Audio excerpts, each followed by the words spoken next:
Life is filled with so many amazing things that it's so easy to get addicted. Everybody is afflicted by addictions that range from mild to severe. I've helped manage my addictions through some simple steps. Now keep in mind, I'm not an expert, but this is simply what worked for me. Step 1. Identify the problem and what exactly it is made up of. I feel like when you write out the problem and get a clear idea of what exactly it entails, it's a lot easier to come up with a solution, rather a game plan.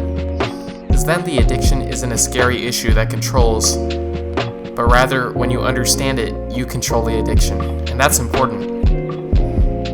I realized that I was playing video games way too much, Rainbow Six Siege, my poison of choice. More so that it started affecting my schoolwork and creative endeavors. So I broke it down and came at it logically. Step 2. Make it harder for you to revert back to bad habits.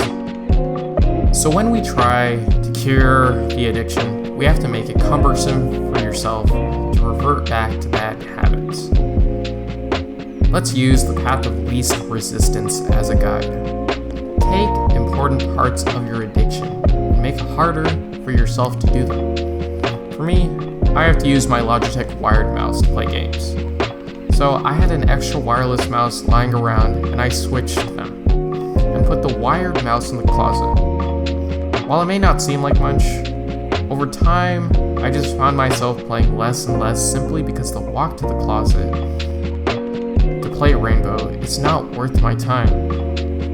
So in layman's terms, just make it inconvenient for yourself to fall back into bad habits, because if there's one thing I've learned, it's that human beings are lazy, unless you're David Goggins. They don't know me, son! Get it! 18! They don't know me, son! Get it! 19! They don't know me, son! Yeah! 20, you got some more in you! 21! Yeah, get again! Step 3. Try to be consistent and don't get mad if you goof. So now comes the last part, but undoubtedly the hardest part. It's being consistent, because just like you can't get a six-pack after one ab workout, your addiction isn't going to be broken after a couple of days, depending on the type. As long as we keep trying to follow the intentions we had set, slowly over time your brain doesn't need whatever addiction to function. So keep going and push past any failures, because it will get better. Thank you for watching. Leave a comment on a video you would like to see or anything else. I'll see you guys later.